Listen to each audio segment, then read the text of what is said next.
Welcome and good evening. This is the Losing Streak Gaming Podcast, and we're your host. I'm Jay Bertol, and with me si Adrian Hipolio. And kamusta ka naman dyan, Ay, Adrian? eto medyo masikip doon sa inuupuan ko kasi may special guest tayo ngayong gabi. Tama, may special guest ka tayo. So, paki-intro mo nga yung special guest natin.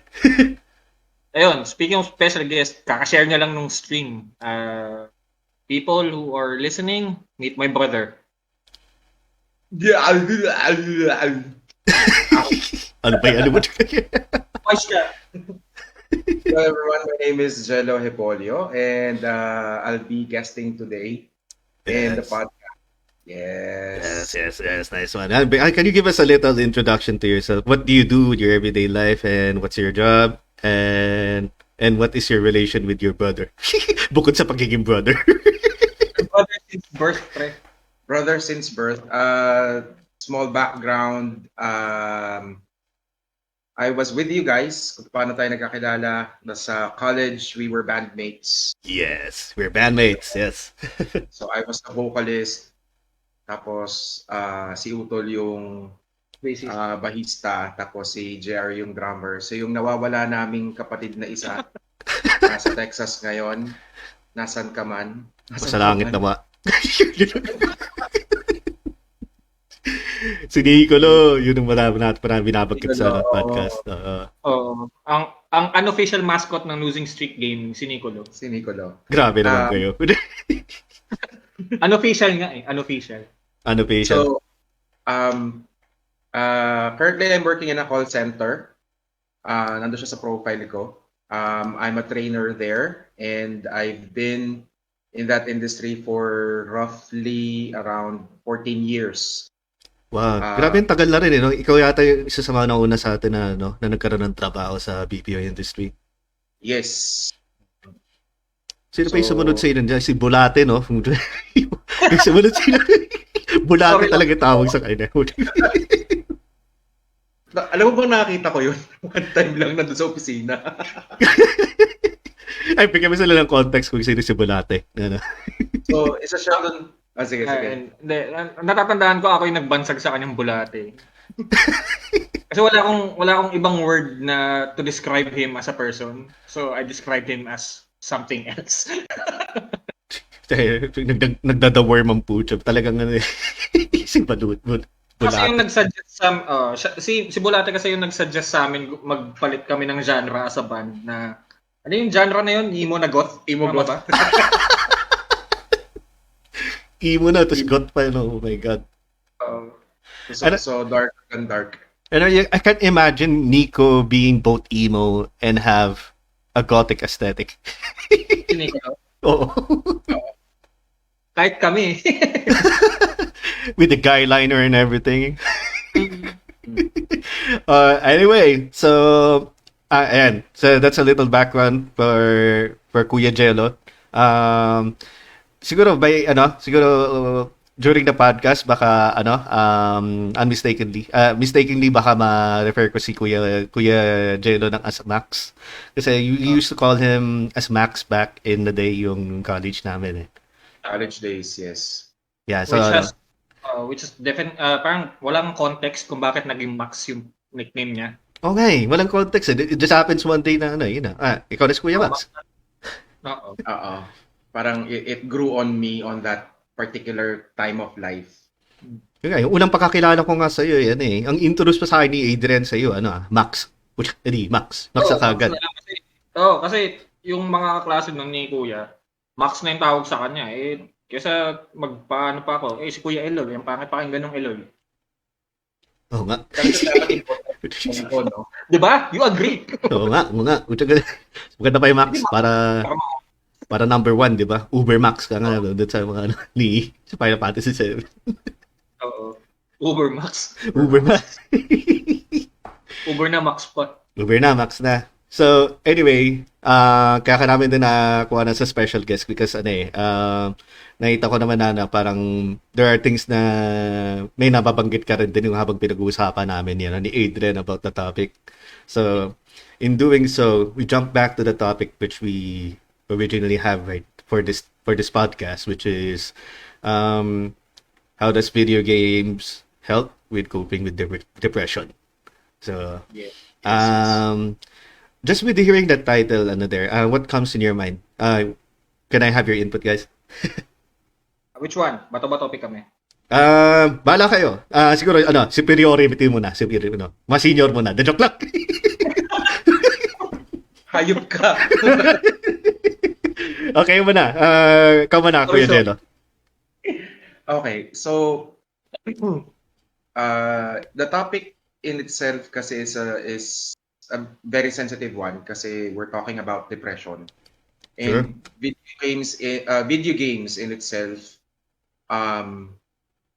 parang creates an escape for reality. Ano yung na-experience natin sa video game, and how does that affect the person that's currently Suffering. having that type of emotion or that type of feeling. Tama. Na parang ano lang siya, parang how do we, or how does it help people, or what are the effects of video games in those types of people? Yun lang yung parang nakikita kong kung First saan thing that tayo, comes in mind. Yan ang ganun. oo, yun yung nakikita kong parang doon tayo magre-revolve sa topic na yun.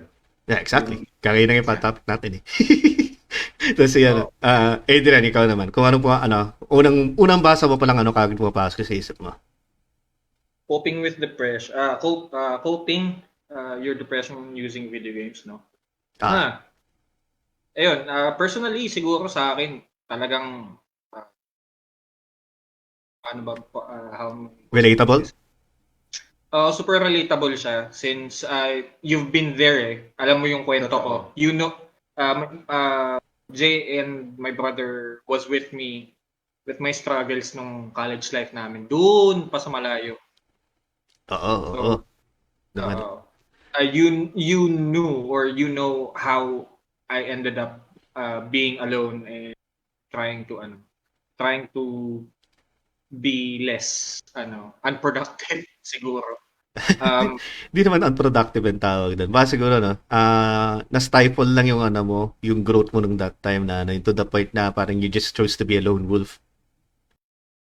Hanggang ngayon naman siguro, ewan ko parang it stick with me. It stick with me up until now na I really don't do well with groups talaga of, siguro madaming tao. Siguro dahil din sa trauma, no?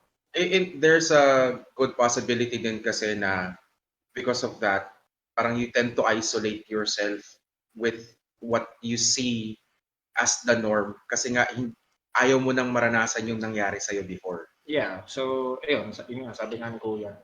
Ayun, parang for me, this topic will really, really, really touch a nerve. It will touch some nerves, definitely. I'm going to touch some nerves and I'm not going to be polite with it. That's okay lang. I mean, we're right here naman nga pinag-uusapan natin yan. Let's just treat this as like an outlet. Kumbaga. This will be my first ever explicit podcast with you. Kasi for the record, hindi pa ako nagmumura or anything. Sa bagay, ako lang nagmumura dito, putang ina eh. Kaya ganun. So yeah. Ayan. Ako naman, share ko naman din sa akin. Kilala niyo ako ng college eh. Ako yung mismong, parang yung guy na to go to, yung tipong, kung bad trip ka eh, I try to see things na you make you feel better. Am I right? Ganun ang parang outtake ko ng college yun eh. Bali, si Jay kasi yung pag nakita ko tapos bad trip ako, Jay pahag. Anong pahag-bayag? Actually, si Jay was the person na doon sa band na pag nakita mo, he's always smiling, he's always happy. Parang hindi siya yung parang siya yung pwede mong lapitan pagka may problema. Kasi kaming dalawang magkapatid parati kami nakabusangot. Oo nga. Pero parati kayong kung hindi kayo mong bad trip talaga kayo. You really need to choose one attitude or parang one mood na isa lang yung mukha namin. Parang pagdating naming dalawa is nakakunot na yung noo. dami na namin iniisip pareho. Well, Mainit sa biyahe. oo, technically, layo ng bahay namin. Oo nga, oo nga. Tapos talo pa sa Dota, tapos talo pa kung saan. Oo, ko nang paalala. Hence the name, losing streak gaming. Yes. Exactly. So, yun ang pagkakilala na sa akin ng college, di ba? Kasi, Oo. nung high school naman ako, I was definitely one of the losers. Yung tipong, yung mga binubuli. Lalo na yung second year high school ko, men. Binubuli talaga ako ng mga tao doon. To the point na naging loner ako. It just all started with just one, failed bet. Ayoko nang i-disclose yung bet na yun. Pero that bet, dahil natalo lang ako, they made my entire year very miserable. To the point na yung, kunwari kahit may recollection, di ba? Usually pag recollection, may mga partner kayo na kaklase na, di ba? Ay, di na alam na, ano. Hello? Yes. Kala ko na wala kayo eh. Sorry. Okay, so anyway, so may mga recollection ng tipong mga pupunta kayo ng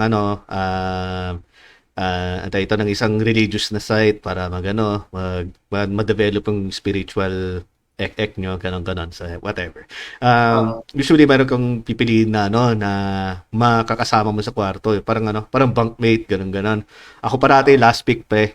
Naasar-asar pa ako. Ayokong tumabi, ayokong makasama yun sa kwarto, baka kainin ako na, ganon, o whatever, mga derogatory na sinasabi.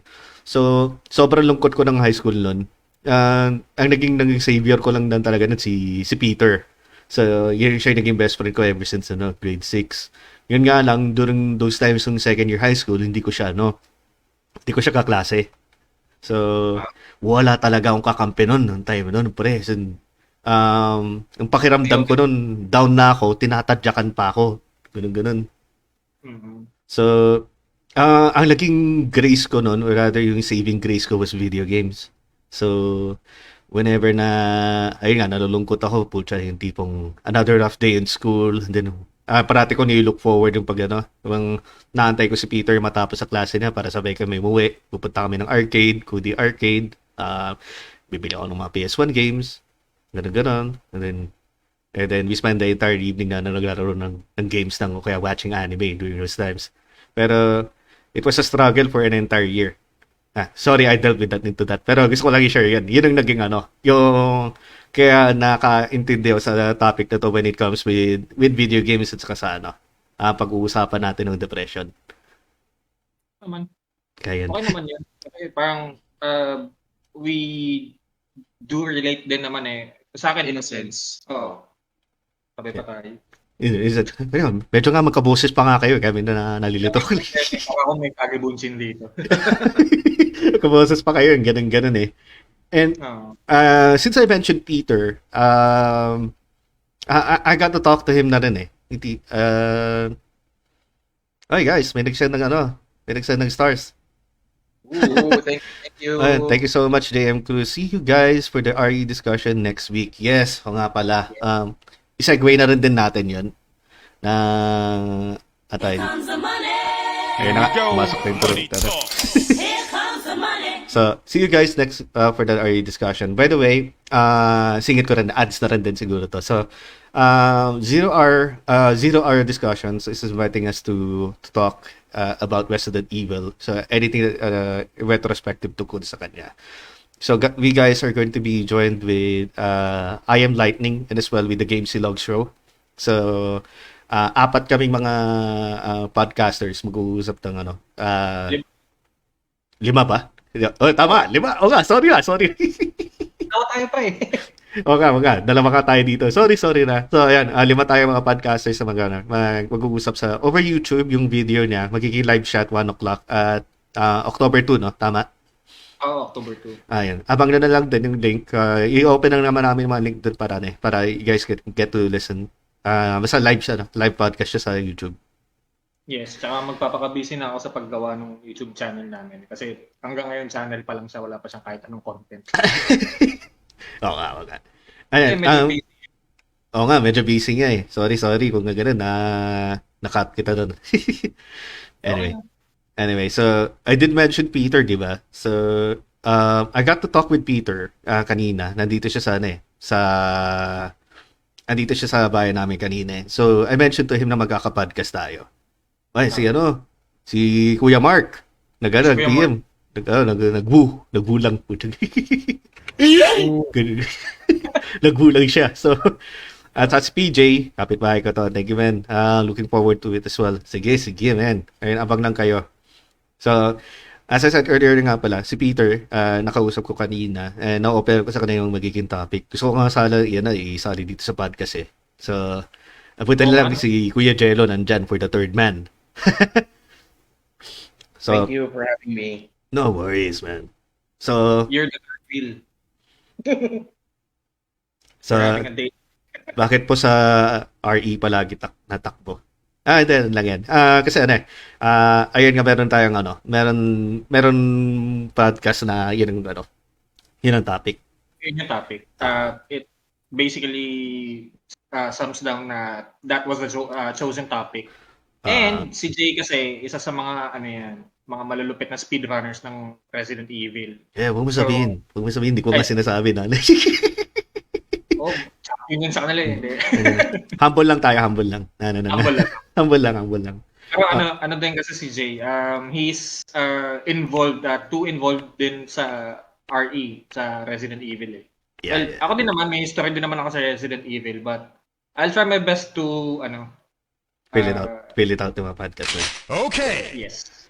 And salamat Eman sa pag-like ng stream. So anyway, ayun nga, kausap ko si Peter and then I asked him some questions or rather, I asked him na, if you're listening at the show, what kind of questions would you give us?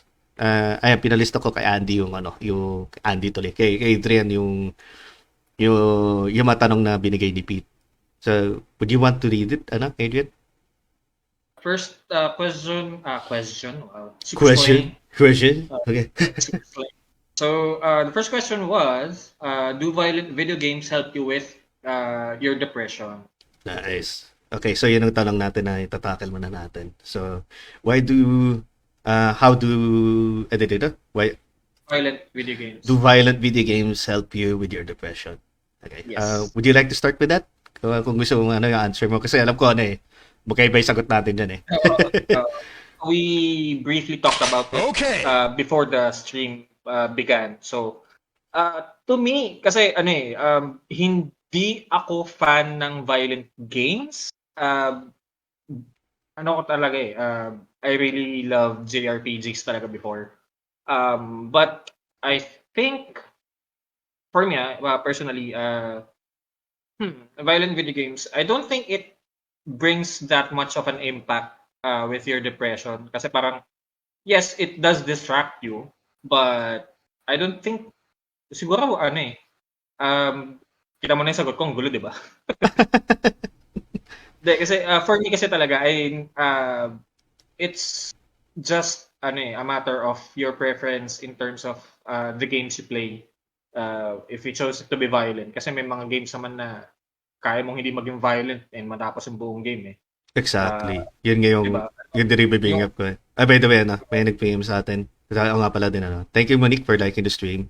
Si PJ, sabi niya, RE related to, haven't played RE Village and 7 yet. Question is, do I need to play 7 first before I start Village?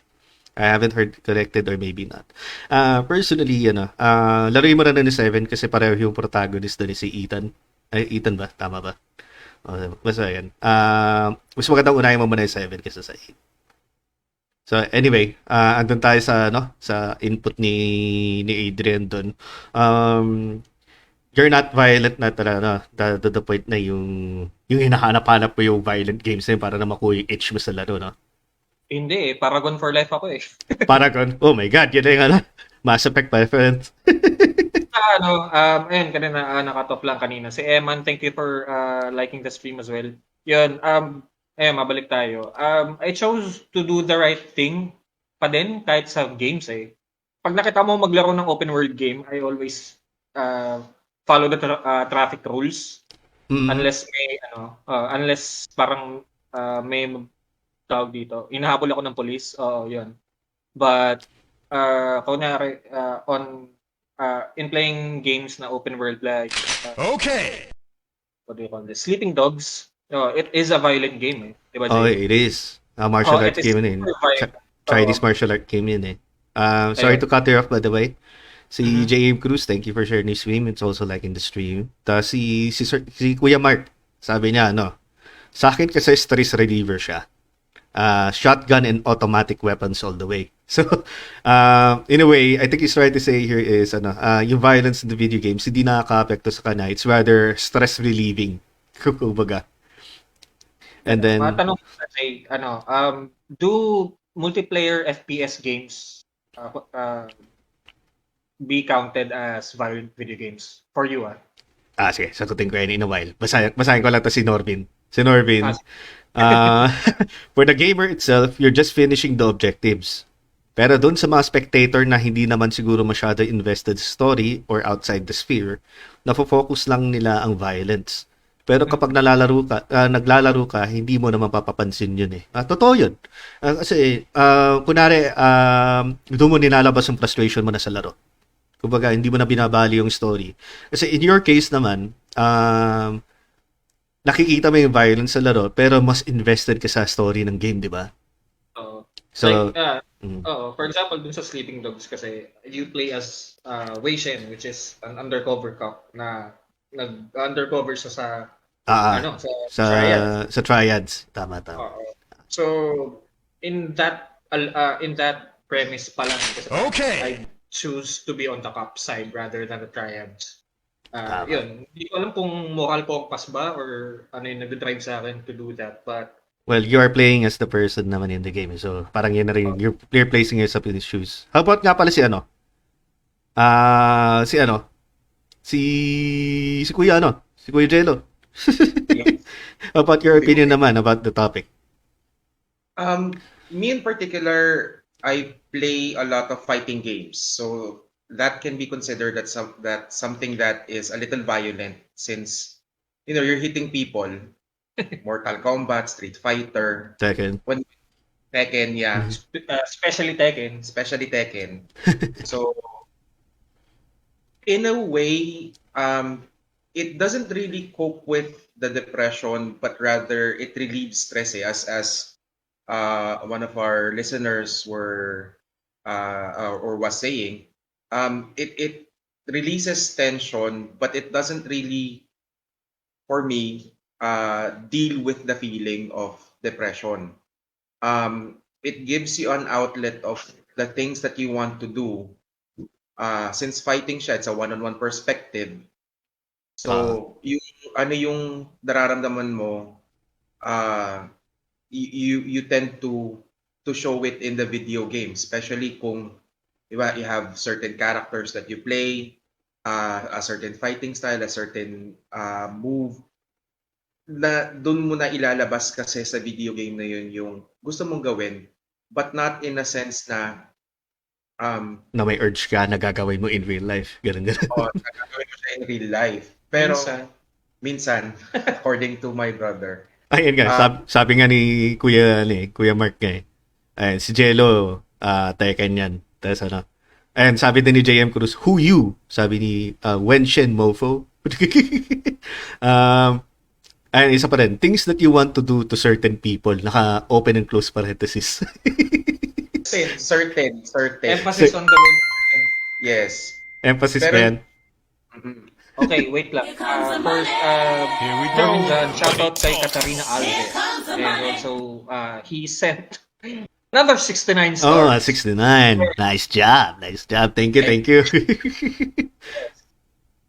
The most nicest 2 digits. Ano yan? Katarina user yan, si Norvin sa Tekken 7. By the way, so doon tayo kay Kuya kay Kuya Gelo.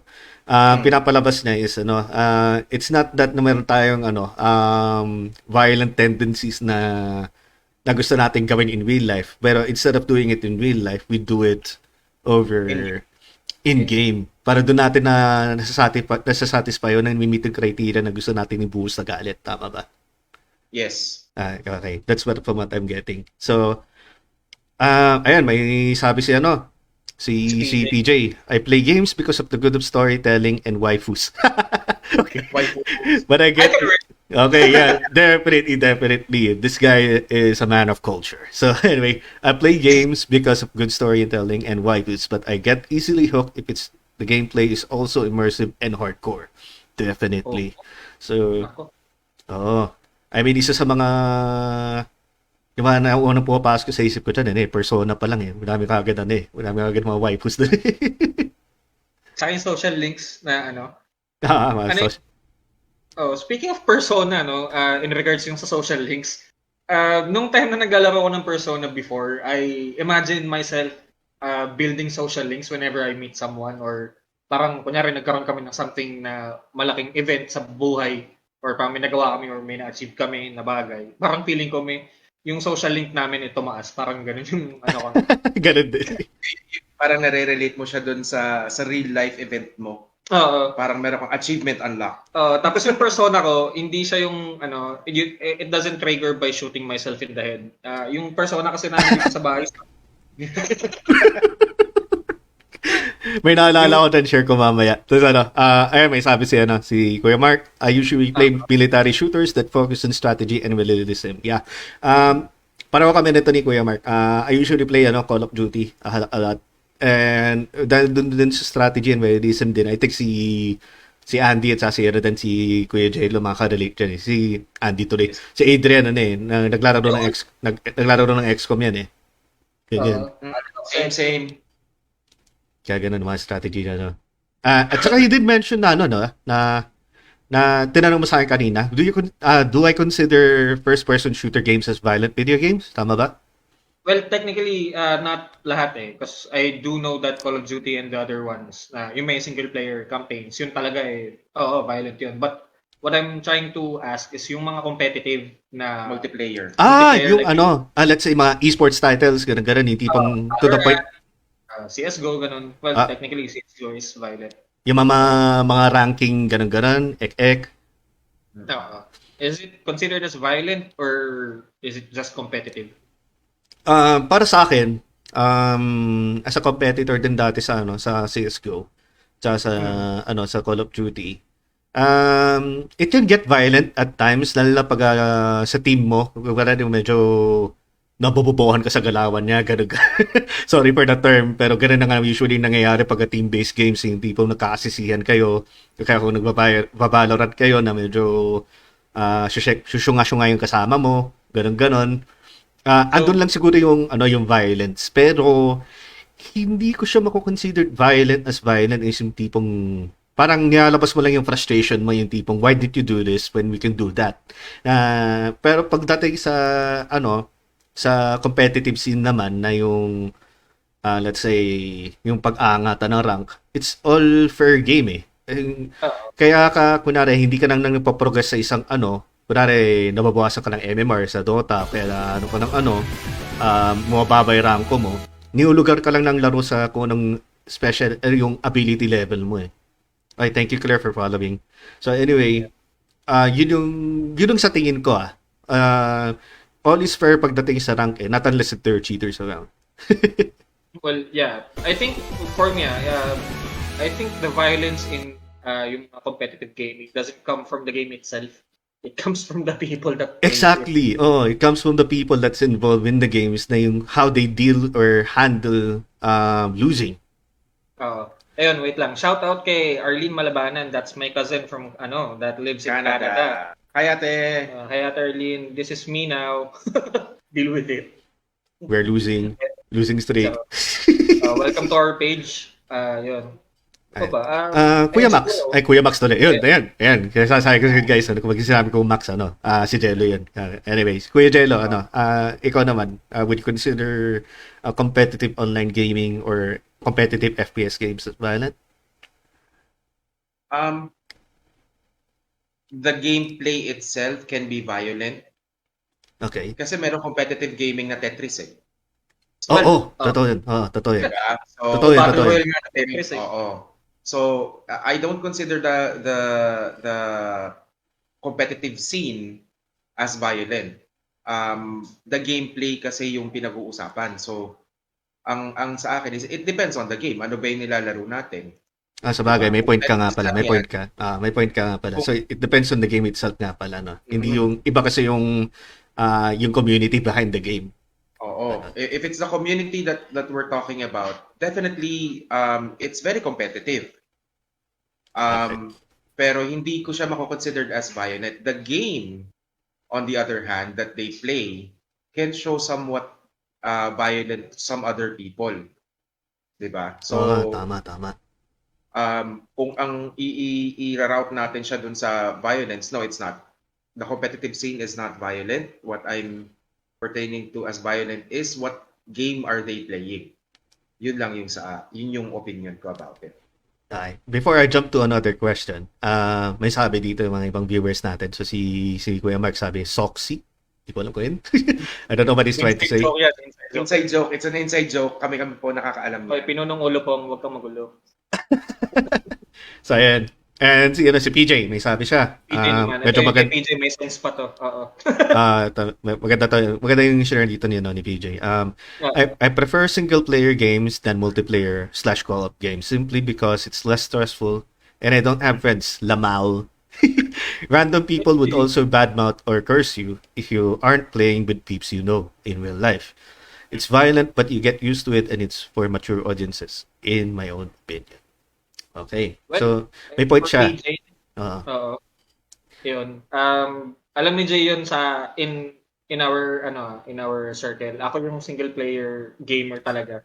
So I do relate dun sa sinabi ni PJ na yes, I do prefer single player games and also story driven games kasi nga you are in a world na ikaw yung kumbaga ikaw yung nagko-control ng lahat almost, no?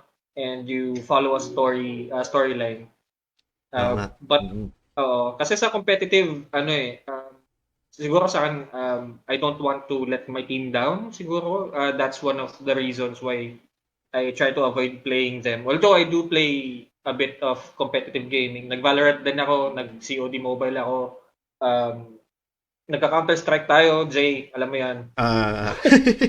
So what I catch on that was nape-pressure ka sa expectations ng teammates sa'yo, yung ba yun? Oo, bago pa nga mag-start minsan yung game, parang sabi ko sana bot na lang yung mga kampi ko kasi I'd rather oo. Okay. Alam mo yan, doon sa nilalaro natin na 1.3 na Counter-Strike yung mga bot We tried that. By the way, we'll i-up namin yung service namin pretty soon. So, bahala na kung paano namin i-introduce yun sa inyo. By the way, Kuya Gelo, how about you? What's your take on PJ's comment? I'm sorry. What's your take on PJ's comment about preference with single player games than multiplayer games? Since I do a lot of fighting games, so technically single player talaga siya. Parang it's just me and the person. Mas gusto ko kasi yung ganung setup. 1v1. Para-karaman, 1v1. ganun. Oo. Unlike dun sa multiplayer campaign, medyo hirap din kasi ako, especially with the games right now. Parang hirap talaga ako sa micromanagement. Yun yung nakikita kong stress dun sa multiplayer campaigns, especially with Dota, especially with MOBA or any parang any strategic tactical games. Oo. Kahit na sabihin mong yes, maganda siyang panoorin, pero for me kasi hindi siya, for me yung capabilities ko when it comes to that game is very very parang napakababa nung learning curve ko. Hirap akong kumabol. So I would rather play one-on-one rather than team battle. than a team battle. Ayan. Agad din ako dun eh. Pero naging involved ako kasi sa pagtiteam sa Tekken eh. So I had to learn how to play with teams. Pala may maganda tong shiner ni JM oh. Maganda yung shiner ni JM eh. It's rare that you get to play a shooter game but also gives you a sense of twists and turns when it comes to its story. For example, Spec Ops The Line. Oh, alam ko to, men. Oh my God. Ang ganda we could talk about this game on its own sa isang podcast. Sobrang lalaroin ko muna siya siguro. Siguro ito magiging explicit na to. Itong laro na to, men, sobrang mindfuck talaga. Yeah, watched some videos. Yun nga, na-spoil na ako dun sa game eh. But still, I do want to play it as well. Pero, damn, that plot twist talaga. As in, what the hell, what the fuck yung Oo. talaga na yan. Kuya Gelo, nalaro mo ba yung Spec Up the Line? Hindi, nahihilo yun sa FPS. Hilo po ako sa FPS, so Hindi naman first siya... time ko po maglaro ng Counter-Strike, nagsuka po ako. I don't think it's an FPS eh. I think it's a TPS game. Third-person shooter siya. Any shooter game, hindi talaga mahilig si Kuya dyan. Okay, I see. Pero grabe yung grabe yung plot ng story nan. I mean, kung guys, if you haven't played the game yet, basically this game tackles on also PTSD, post-traumatic stress, So, it's a soldier na I think he has a quest na parang may babalikan siya ng mga kunting sundalo na naiwan dun sa gera nila. Correct me if I'm mistaken. Pero in doing so, parang he's hallucinating from the trauma of what happened to him before na yung sa gera. Hindi po to the point he can even hallucinate na may kausap siya na mga bangkay na pati ultimo mga kakampi na nagtataka na sa kanya kung bakit ba siya na nandun, ganun. Pero, hindi ko na i-twist further pa. Kasi, once you play the game, sobrang mindfucking pagdating sa dulo eh. Tsaka ano na lang siguro, iwan ko na lang yung 2 words na to na kung bakit naging controversial ang Spec Ops The Line. Which is yung white phosphorus. Oh, grabe yung scene na yun. If you guys search that scene with Spec Ops The Line, white phosphorus, you would see what I mean. What you mean. Ayun, so may sabi si Kuya Mark. Ito mga nilalaro niya ata. I think minention niya. So, Ghost Recon, Call of Duty, Sniper Ghost Assassin, and Battlefield. Oh yeah, definitely, multiplayer focused games. And then, ito si JM Cruz, sabi na either ending in the line, you lose. Parang yung kailangan mo mag-choose ng Deus Ex if you save humanity or not. Yeah, totoo yan. So, just play the game, guys, kung makita niya. If you guys are into disturbing games, or talagang very, very immersive games, try Spec Ops. By the way, I think we can move on to this next question ni Yes. Peter na mabigay niya. Can you read it? Second question is, coping with gaming burnout, how do you deal with it? Oh, God. Would you like to start with that, Kuya Gelo? Sige. So, currently, I'm in a losing streak. Kahit din dun sa nilalaro ko. Okay. So, currently, I'm playing Magic the Gathering Arena. So, it's an online PvP board game. So, for those who are playing Magic online, yun po, naglalaro ako doon. MTG Arena. So, there is parang nababurn out ako kasi you have a lot of things in mind that you can't put into fruition. Yung hindi mo magawa doon, hindi mo siya magawa. Tapos, parang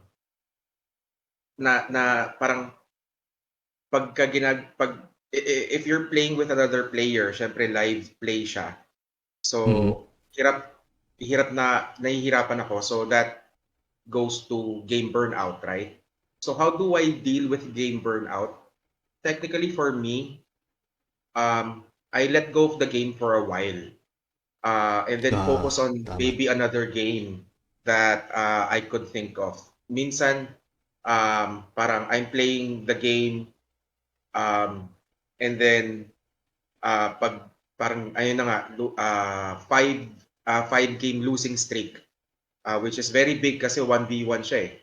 So, nakatakbo din sa isip mo yung tipong ano bang mali ginagawa ko, ganun. So, mali na yung ginagawa ko, what can I do better? So, it adds up to the stress of frustration. Gaming. The frustration about gaming. So, what I do is I look for a very light game. Siguro yung mga puzzle bubble, yung mga mga casual games. Okay. Casual games lang. Anything na parang to relieve the tension, to relieve the stress of sa game mo. Yung game burnout. And then maybe after siguro a couple of hours or a couple of days, balik ako dun sa game and then I could start fresh. Iba na yung Iba na yung perspective mo. Ganyan. perspective Iba ko. na yung mindset mo. So that's how I cope with game burnout. Nice. Maganda yung binigay mo na, no? Yung pag, detach yourself from what you're doing and then do something else, balikan mo na lang. Ganun. By the way, nag-comment pala si Kuya Mark. Story mode lang ako. Hindi ako nag-go online. I get frustrated with other players that focus on kills. Well, totoo naman yun. I mean, let's say na gusto mo ng first-person shooter games, kung ano naman Call of Duty nga, pero ayaw mo naman mag-online. I mean, that's also fine too. Kasi you get to... Kaya nga meron nga tayong mga bots o kaya meron na tayong story-driven na namamaril ka rin. Kaya, in a way, ganun din yun. AI, Sige. Sorry for cutting you off. Ano yan? hindi, kumbaga parang sa ginagawa ni Kuya Mark, may AI naman.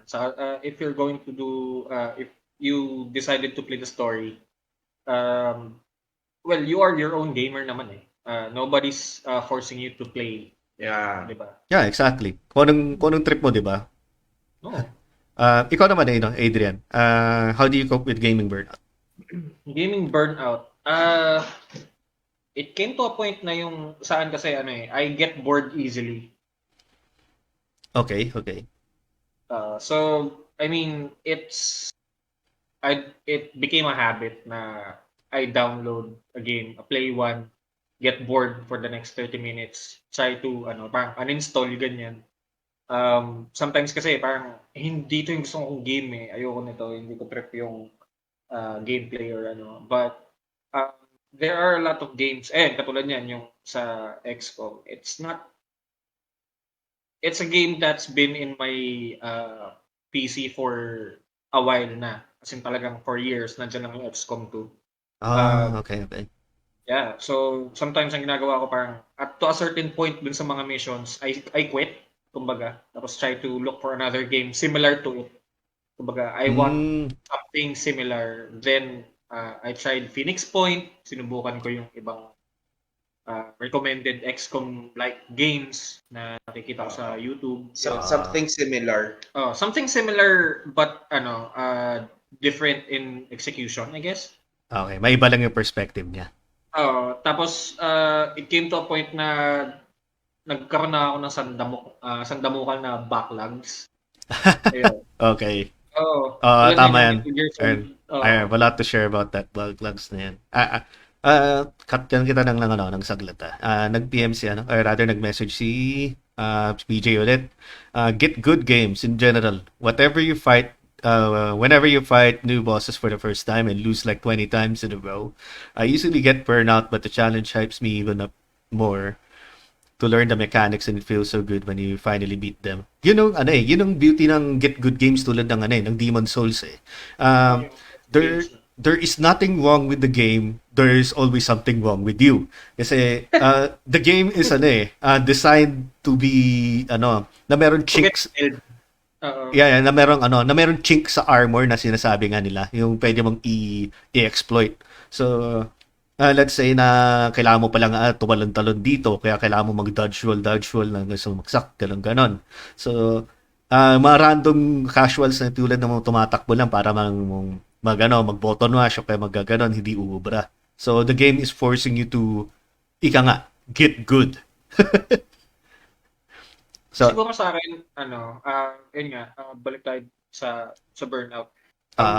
Ito talaga talamak to sa mga mga older JRPGs na you really have a mandatory section na kailangan mo talagang mag-grind. Yeah. Grind XP. Para mag-XP. Ayun may sabi nga si Mark about about RPGs eh. Shoutout nga pala sa mga nagkompleto na mga RPG games. Like example, Final Fantasy. Then also with game burnout, I usually pause the game and rethink strategy. That's a good That's a good tactic. Na yung tipong mag-pause ka muna, isip ka muna. Take a breath of fresh air. Yeah, so that's basically how I deal with my burnout gaming burnout. Kasi nga kumbaga parang your brain is too exhausted to think frustrated ka na nga, ang dami mong iniisip, no? Ganun. You're on the verge of throwing the controller or punching the monitor or ano. Um, may mga ganun di ba? Alam naman natin yan, may mga ganun tao na umabot to the point na nag-rage quit na talaga sila. And Okay, Peps. it's really it's really something that is known sa gaming community na there are people na yung temper nila ay medyo nahihirapan talaga. Oo. So yun.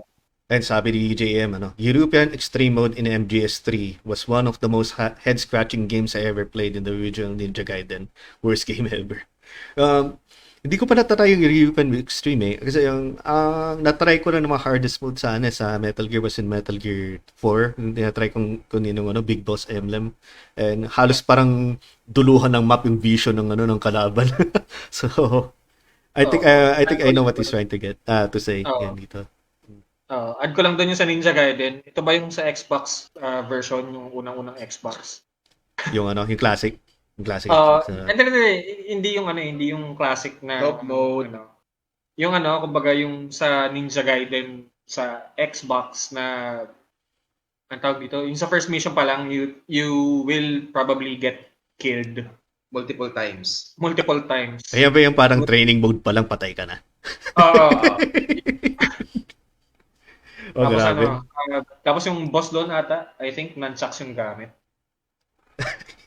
Well, di ako familiar kasi sa kanya. Pero I did heard na yung Ninja Gaiden nga na yung umpisang level pa lang super hard na. So sobrang hirap nung sa Ninja Gaiden na yun. So, ayun, balik tayo sa question, no?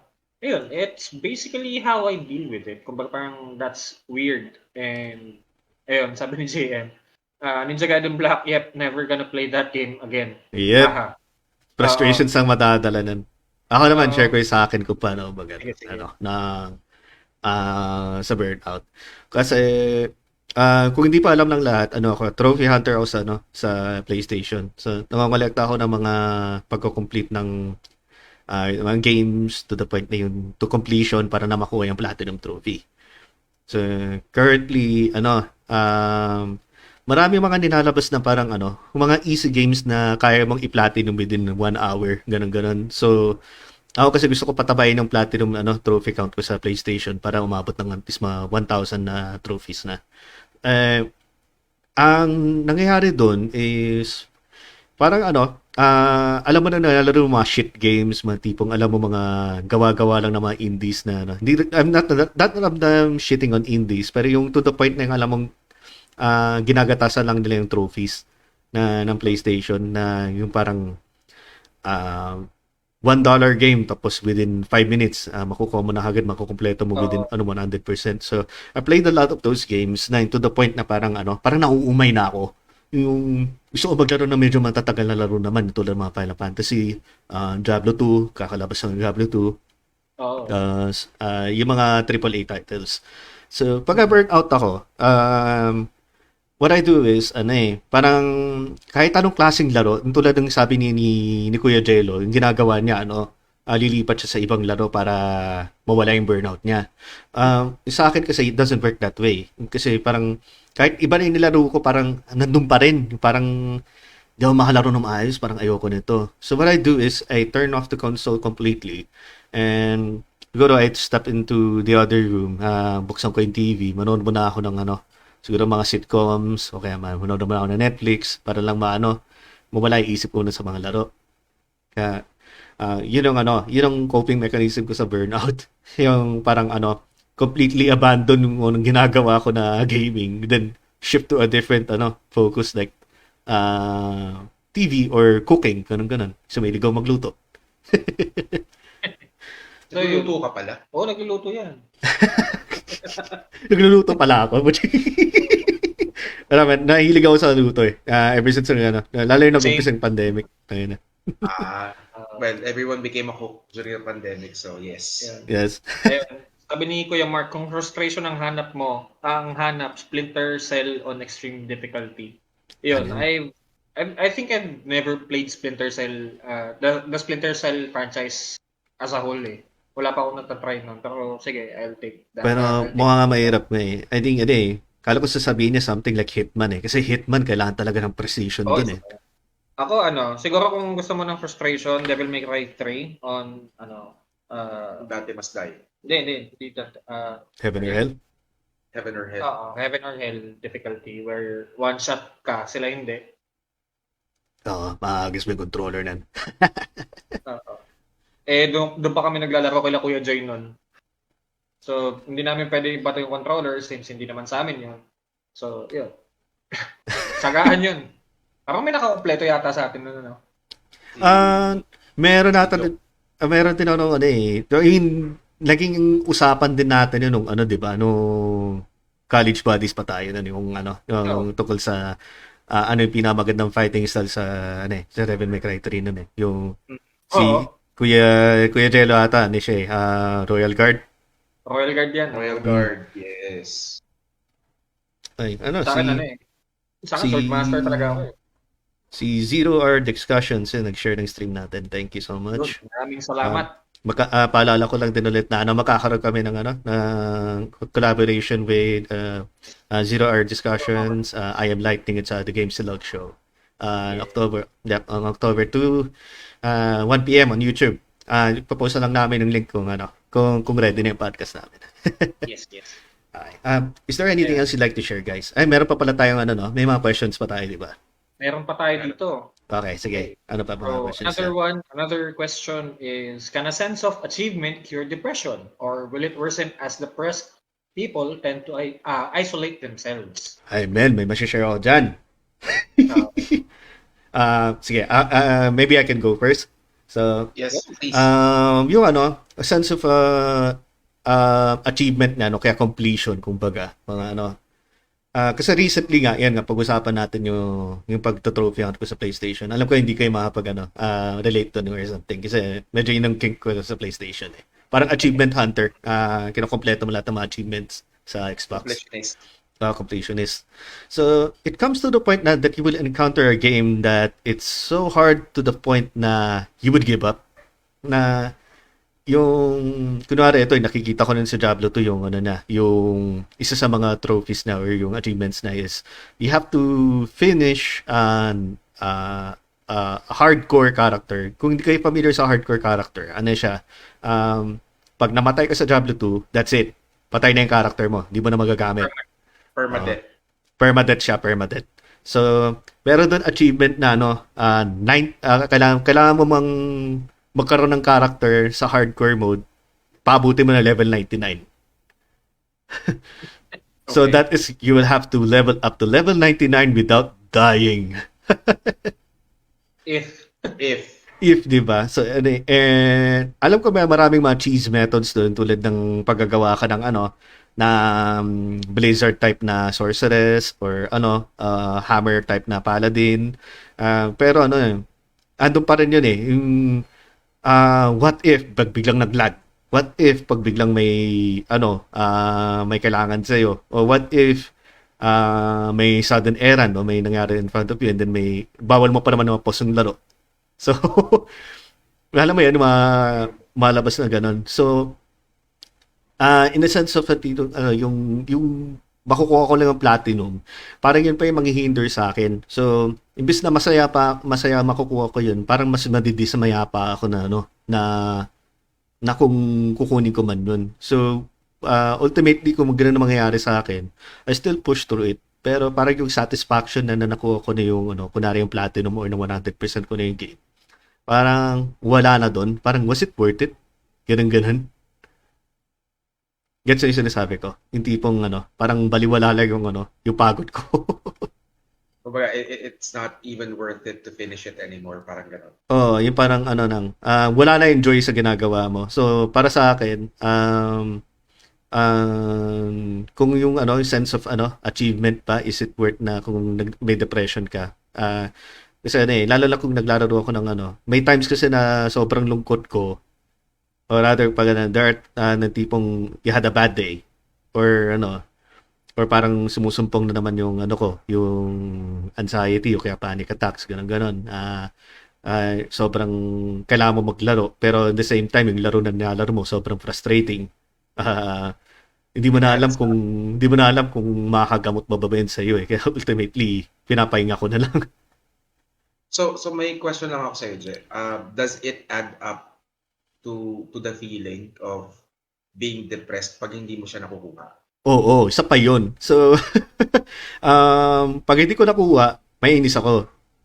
Pag nakuha ko naman din, parang mapapaisip ko naman din na all that work for just this. Ganun. Was it worth it? Was it worth it mapapaganon ka? And then even if you didn't do it, what if I did it? Yung parang iniisip mo, parang self-decriminating, di ba tatawag na? Self-depicting pala yun. I don't know what the term it is. Parang Deprecating. ayun, yan. Basta yung mga ganun na doubts na sa sarili mo, na yung tipong may mga what if scenario ka sa utak mo na hindi ka makapagpahinga pag natalis ko nagawa mo. Pero kahit nagawa mo, parang worth it ba? Welcome to my world, Jay. Kaya nga, pinag-uusapan na natin yan. Oo. Ayan. Ba't si Kuya Gelo? So, sense of achievement, kasi when you, parang parang reward system siya ng game na nilalaro natin. So, as simple as one win is an achievement eh. There's a sense of gratification that provides parang, so since we're talking about emotion, definitely endorphin and ano yung isang Serotonin. Serotonin. Okay. Yeah, so pagka you get something that you were able to for me kasi you were able to achieve dun sa game, parang it gives me a sense of gratification. Oh yes, nagawa ko to. Or if there's parang just to to say na Cure for the itch. oh, it's a cure for the itch na kunyari nagawa ko yung kombong to. Kahit hindi ako nanalo basta nagawa ko siya, it was a sense, or it is a sense of achievement for me. So in a sense na does it worsen pag hindi ko siya na-achieve yung feeling of does it worsen your depression? depression? In a sense, because yung stress level din kasi, syempre meron kang gustong gawin tas hindi mo nagawa, and then and that's how one of the things that causes depression eh. Hindi mo magawa yung gusto mong gawin eh. You tend to isolate yourself towards people. Pero pag nagawa mo naman yung gusto mong magawa, so it has a sense of achievement. Parang you were able to fulfill the purpose of nung goal mo. Yung challenge mo sa sarili mo. So kung titignan natin siya, yes, it helps parang to self-gratify, parang self-gratification yung lumalabas dun sa pag nakukuha mo yung achievement dun sa game. Pag hindi mo naman siya nagawa, parang it adds up to the feeling kasi. So yes, it worsens the people in isolation kasi ikaw na nga lang mag-isa, especially 1v1 yung nilalaro ko. Wala naman ako ibang nakakausap na ibang na tao na naglalaro din currently, 'di ba? Tama. Oo. It goes both ways for me. Yun nga, parang yun din pinapalabas ko din sa akin. Tama nga yun na parang yun nga, parang double-edged sword kumbaga. Parang it works both ways nga, like you said. Na yung tipong kung nagawa mo ba or hindi, kung hindi mo nagawa, mainis ka. Pag nagawa mo naman, mapapaisip ka rin. Yes. Ito. Ay, nag-share nga pala si Christian.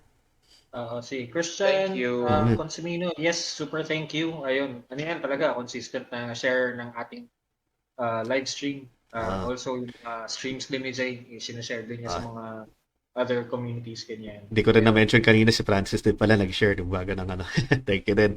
Thank you din. How about you, Adrian? For me, sense of achievement, parang kasi, andun na ako, mentally, I'm to the point na I don't care about achievements anymore in terms of, especially sa video games kasi I treat them as games talaga eh. To be played as is, at your own pace, ganun ba? At my own pace, ganyan. I don't care kung gaano katagal ko siya bago matapos, ganyan. Um, uh, let's say na kunyari, you finish the game. Especially, ganito kasi sa sa JRPGs, alam mo naman yung New Game Plus, di ba? Carry over So, lahat ng magamit mo. so may mga ganong games ako nalaro before. Then, syempre, masaya ka. You're starting the game again with better gear, ganyan. Yep, But yep. some games din kasi wala nun. So, hindi na ako nag-expect for a New Game Plus. Okay, I see. Uh, Pag just play as is, and then di mo na babalikan pag natapos mo, ganun ba yun? yeah, may mga games ako talaga na tinapos ko na one time lang. Ayoko na siyang ulitin. Same. As- Uh, si, alam ko, ikaw din, Jay, may ganun ka din nilaro. yeah, marami. Si Lost Thread pala, thank you for sharing. Yan. Maraming salamat din, Last Thread. Um, Sinashare ko din yung mga streams. Meron ako din gusto isingit na, no? Oh. Since, siguro question ko lang din sa inyo. How was the pandemic affecting your gaming? Mauna na ako dyan. Sige, go. Sige. How was the pandemic affected your gaming pala? Sorry, yung English ko. Encourage siya. Sa akin, I think it's the same din kasi instead of yun nga, I resigned before. I think during the pandemic I decided to resign from my current employer that time. Okay. Tapos in terms of playing, kasi parang ang nangyari na palitan siya ng household responsibilities lalo. So kung ano yung time na bibigay ko for playing a game, minsan Nahati na. lang, Ganyan. oo, talagang drastic yung pagbaba kasi nga mas gumagawa na ako ng mga gawain bahay, ganyan. Mhm. So, ayun, instead na naglalaro ako, syempre, munahin ko yung bahay, ganyan. Syempre. Priorities, kumbaga. Priorities. And more on responsibilities na lang Yeah. Hindi naman siya priority. I can siguro naman pwede ko namang paghintayin yung mga plato na mahugasan mamaya. Maglalaro muna ako, ganyan. May ganun akong mood na ayoko muna gumawa, maglalaro muna ako dito. I'm going to ignore each and every responsibility for at least an hour just to play a game. Just to play a game. Just to play a game. How about si Kuya Gelo? Pandemic. Actually, let's not start with the pandemic. Tanungin mo kung kailan ako at what happened to me, to my gaming life when I started. Okay. Sige. Sa'yo. Pwede din tayo mag-ano dun. So, pwede siguro natin palitan ng word na pandemic. Siguro gamitan natin, how did adulting affected your gaming life? Yun. Mas applicable siya. Mas applicable. Okay, sige. Oo. Kasi for me, when I started working, yung parang time ko for games. Sorry, cut off kita. Kasi adulting technically, I don't know if it's safe to say this, pero I'm gonna say it anyway. Technically, adulting, these days, parang din, parang, it's also part of depression na rin, Kasi to the point na yung tipong, wala nakapagpahanda sa atin sa ganito. I mean, lalo na sa generation natin na yung tipong, ayun nga na, we have to pick up the slack of previous generations, ganun yung tipong kung ano na nangyari sa economy natin, tapos lalo na nang bumagsak lalo dahil sa pandemic. So, yung adulting life natin parang is, I think, pwede ko masabi na na it's different from the adulting life of our fathers and as well from others that are old, from the previous generations. Tama ba? And attestation to that is our parents did not have this parang this avenue to release tension katulad sa atin with the games. They do play games pero yung mga parang laro sa labas, mga tumbang preso, mga yung mga street games. Street games. Saganbong ganun. Oo. Sorry to cut you off with that. Balikan na lang natin yan. How does your adult life or adulting affected you playing? So, since I started working, way back 2007. Parang nabawasan talaga siya, as in nung college tayo, we tend to play games, kaming dalawang magkapatid, parang 8 hours or more, 8 to 10 hours or more. A day. A day to, ha? A day? Pero a day. Addict kami. As in, addict talaga kami sa paglalaro ng PlayStation. And to the point na dumadayo pa kami sa ibang lugar para makipaglaro. So, nung nagtrabaho ako, parang from 8 to 10 hours, naging 1 hour, 2 hours. Mhm. Talagang bawas na bawas yung gaming time. And you really have to focus on your responsibilities as an adult. So, Especially na ikaw pa naman panganay, di ba? Oo. Mhm. So, ako yung kuya. So, sa akin, ako yung unang nag-work sa aming dalawa. Though he worked as well naman. Parang, syempre, he was still studying during that time. So, You're talking malaki yung about Adrian. You're talking about Yes. Adrian. Okay. Yes. Okay. So, si Adrian. So, nung nagtatrabaho ako, nag-aaral pa siya. And, syempre, yung attention mo doon sa dati mo ginagawa, the things that you really enjoy, nawala. So, nabawasan yung attention mo. Did that affected your mental health in a way? In a sense, nag-mature in a sense, yes. Okay. Nag-ano siya, parang, May big boy pants. you're wearing your big boy pants now, or I'm wearing my big boy pants now. Okay. And parang siya na rin yung nagsasabi sa akin na I don't play as much as I used to. Kasi nga, he's recommending games to me. Mas gamer siya sa akin, in a sense na, kuya, ito yung bagong game. Kuya, ito yung bagong game. Sabi ko, susunod ko na lalaroin yan. And then he would download it. Hanggang ngayon, yung Shenmue 3, hindi ko pa rin nalalaro. Nandyan pa rin siya. Pati yung 3 Yakuza games na sinabi ko sa kanya. 3 Yakuza, nandyan pa rin. Hindi ko pa rin siya nalalaro. Huwag ka magalala, kuya, no? Hindi ko pa rin nalalaro mga No! Teka, wait. Shoutout lang kay girlfriend that shared our stream. Pagaling ka. Thank you, Ate Chel. Ate Chel, ano? Ate Chel, batukan ka niyan, yari ka. Ate Chel! Ayun, maraming salamat yun kay Mama Labs. Ayun. So, yan. Hindi na kayo Share ko naman din sa akin yung how adulting affected my gaming experience. So, I started working on right out of college around I think it was 2009 or 2018, 2010, ganyan. So, nung time nun, tuwang-tuwa ako kasi alam mo na, yung magiging unang sahod mo, pambili mo ng games. So, naging grad gift pa sa akin yan was sa PS3. So, wala pa akong halos malaro nun. So, Resident Evil 5 pa lang nalaro ko. So, wait lang. Di ba may Untold Legends sa PS3? Meron, pero ibang parang ibang version. Ganyan. Ayun. Anyways, sige, go back. Ayan. Go back. Go back. If only I can go back. Rewind. It would be one. Ayun. So,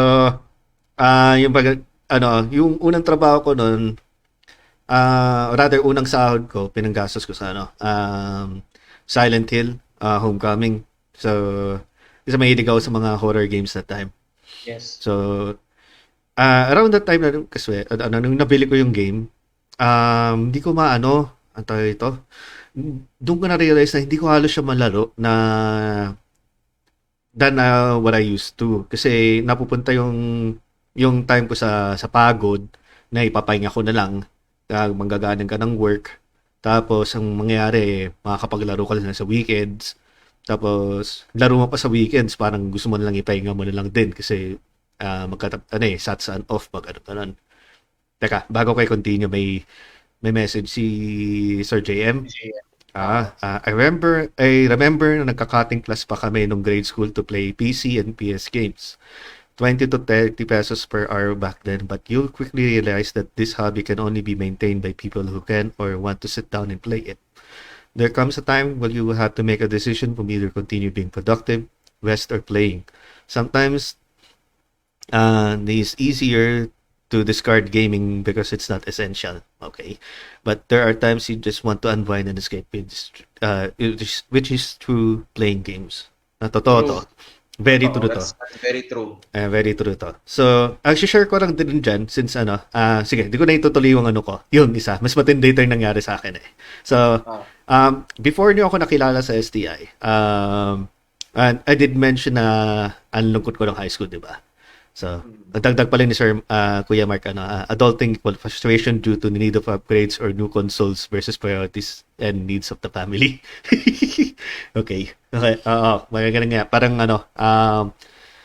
laban sa mga luho mo, kumbaga. Anyway, before I entered STI, yung college natin doon, nagbubulak-bulak ako nun. Kasi mahilig ako sa,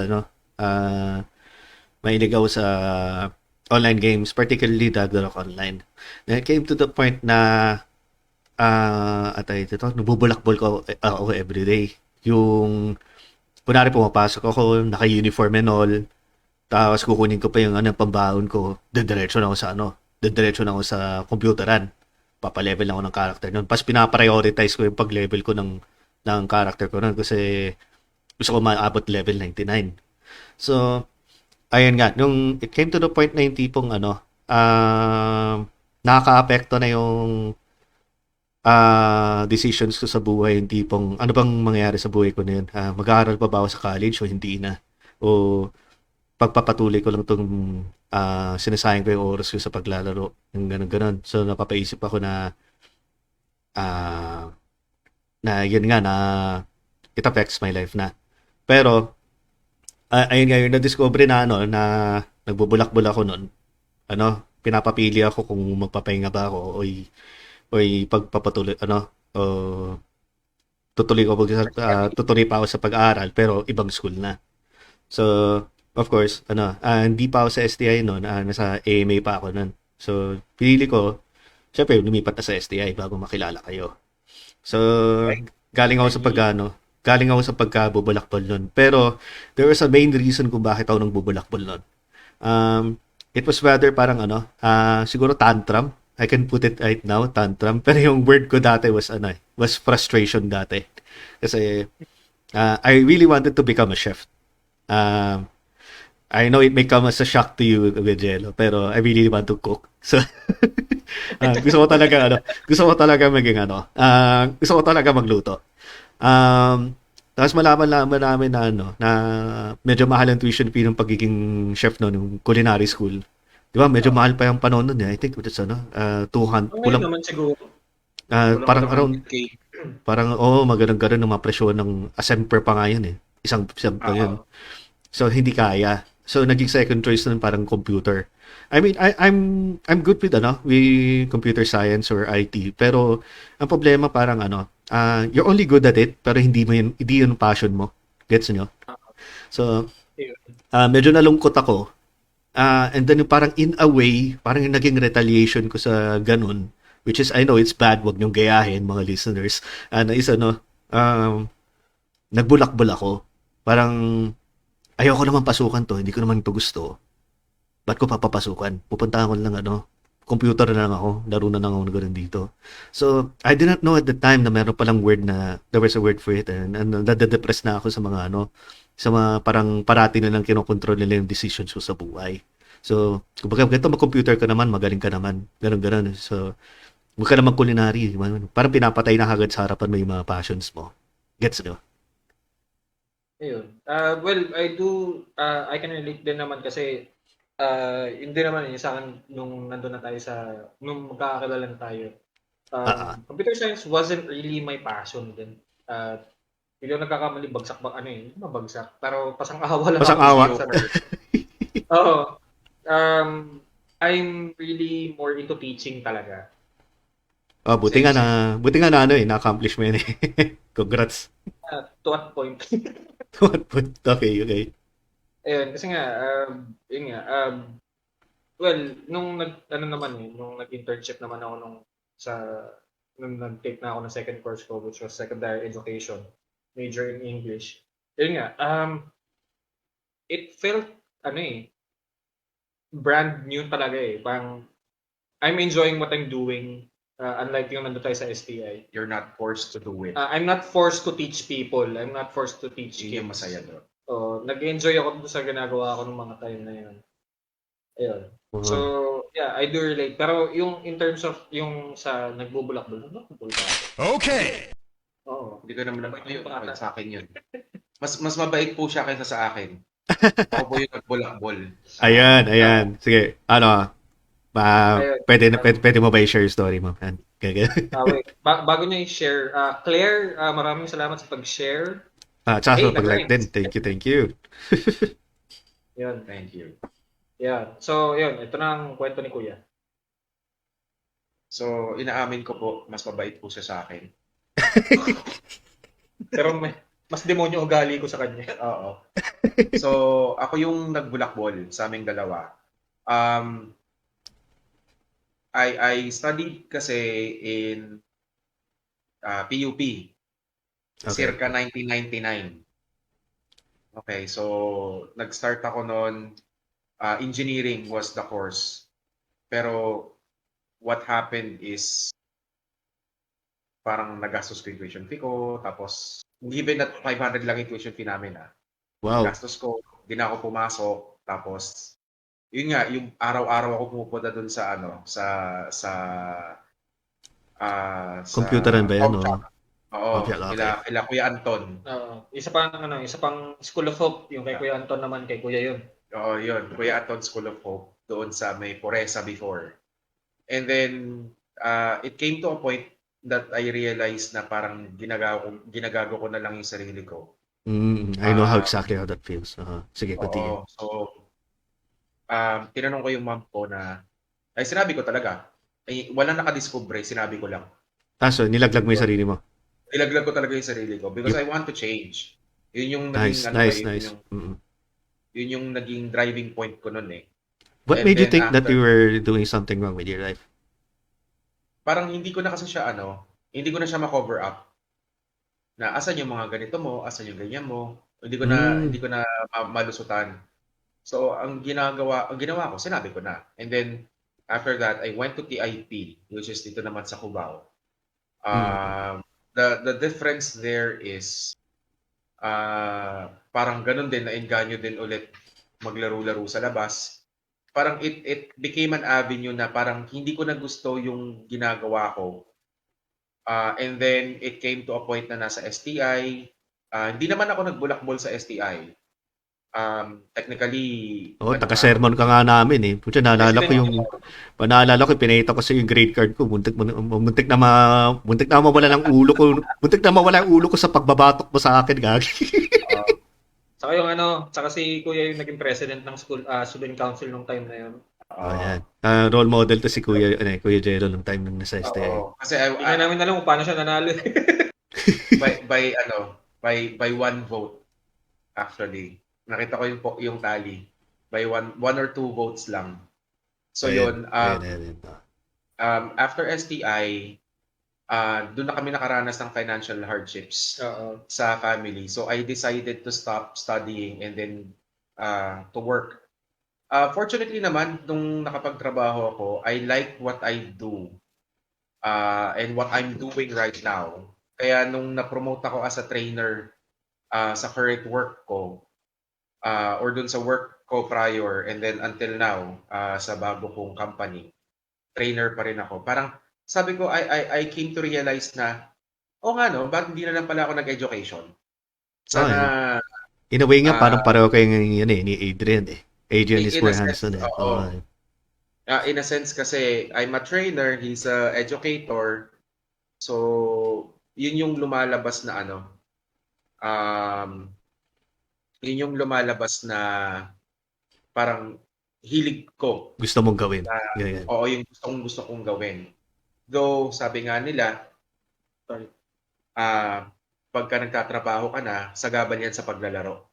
So, Totoo yan actually. Parang baliktad yung quote. Parang baliktad ba yung quote? Oo. Pag nagtatrabaho ka na, sagaban yan sa paglalaro. So, kailangan mo muna maglaro bago ka magtrabaho.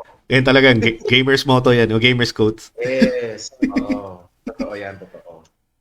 Yon. So, going back to the topic muna tayo sa about depression. Depression. There are also other questions here. So, I would like to ask muna, what made you play video games? Was it depression or was it a different thing? Magandang tanong yan. Do you want to tackle this, Adrian? Ha! Ha? Well, for me, what made me play video games, naglalaro si Kuya ng family computer dati. Gusto ko maglaro. So, siya si Luigi. Ako si Mario. So, yun nga, sa mga prior podcast namin, sinasabi ko sa kanila na ako si Luigi. Ito, kasama ko ngayon si Mario. Technically, if you look at us, mukha talaga kaming Mario and Luigi ngayon. Oo. I'm the youngest, but I'm short. I'm taller. I'm the eldest and I'm shorter. Sige, siguro maybe in the future, pag baka pwede tayo magawa ng live May podcast reveal tayo, na may face reveal. na may camera. Ayun, anyways. Ayun nga, kumbaga parang what came first sa akin, syempre video games. I was playing when I was around 4, tama ba? 3 or 4. 3 or 4, oo. Yan. So, Mad Max. Mad Max ba yun? Oo, yung may laser. Laser. Please. Ay, natatandaan ko doon. Ang tanda ko is yung Battle City, yung Oo. Super Mario, tapos which I am always Luigi. Tapos, Oo. ano ba? Contra. Up, up, down, ganyan. Ayan. So, Yun, as a kid talaga, it's a part of me na talaga growing up. I can't see myself so grow. gaming is your go-to. Ganyan na lang. Yeah, I mean, Escape mo. Escape. siguro ngayon it's not an escape na it's more of a distraction. Okay. Distracting you from the task kasi- at hand. Ganyan. Yun, katulad nga, 'di ba? I'd rather put my work aside for an hour just to play a game. Okay. But yun nga, in dealing with my depression kasi, I think